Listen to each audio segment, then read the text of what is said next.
and welcome to another exciting interview with the Fits on the Go program here in Atlanta.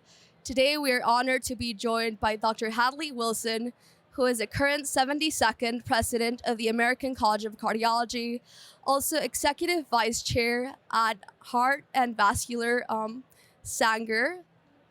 He's also executive vice chair at Sanger Heart and Vascular and clinical professor of medicine at Wake Forest School of Medicine. Dr. Wilson, thank you so much for taking the time out of your busy schedule to be here with us. Thank you, Adriana. And this is not my first Fits on the Go interview. I enjoy these almost every year, I think without fail, for the last 5 years. And it's a really great group. And I love coming by to see you all and have discussion with you about the latest and greatest at the ACC sessions. Thank you again for that, Dr. Wilson. We're very honored to have you with us for what is to come, a very insightful discussion on leadership and advocacy.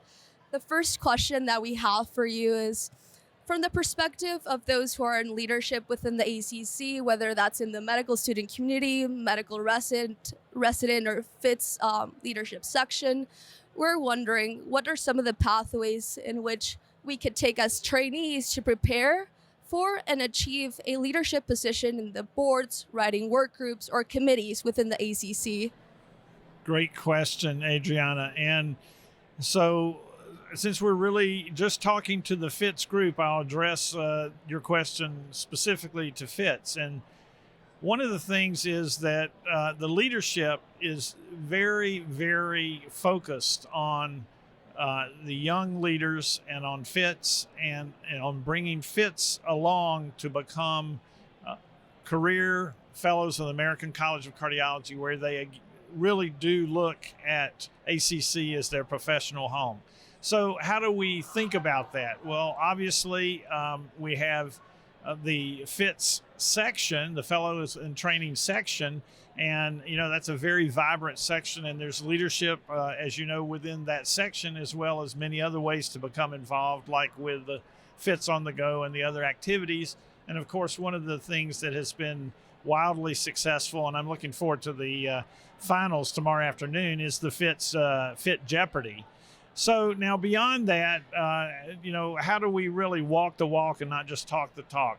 So on many of our committees, we're now actually looking to have a FIT member who is a part of that committee. A good example of that is the membership committee, where we always have a FIT representative. But we're also looking for competent FITs on many of the other committees with ACC. And there's several obvious reasons. One is you may be more in tune than some of the older leadership, and I'm sure you are. And secondly, though, we know that is the way to get you involved and to get you interested in ACC, because we easily recognize that you are not only the future, but maybe even close to the present for ACC. So we have our intent and our focus on developing FIT leaders and early career leaders and to mid-career or lifelong leaders with the ACC, and we want to make those opportunities available to all of the FITs.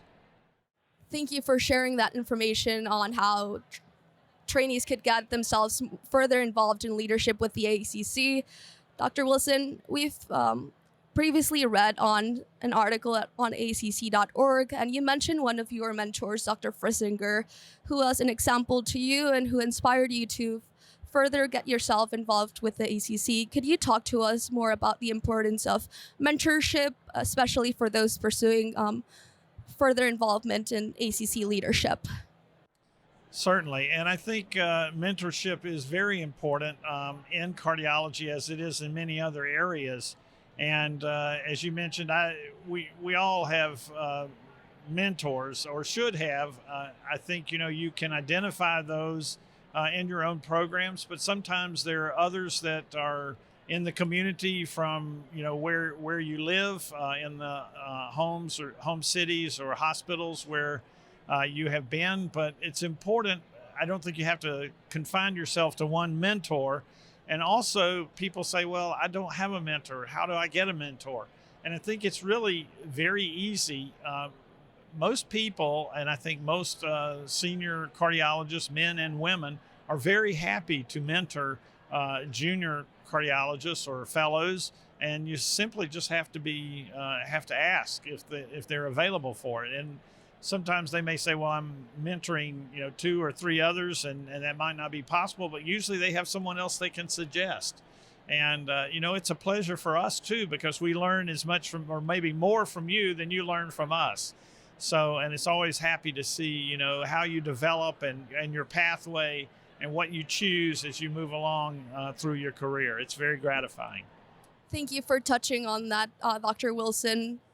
From the local to state and national opportunities, there's always something for trainees to get themselves involved in. And I've heard a lot about the legislative conference, so we look forward to, for our medical student section, to get more involved with on that conference. And again, I want to thank you for your time and for speaking to us today and sharing all of that insightful information about leadership within the ACC and advocacy.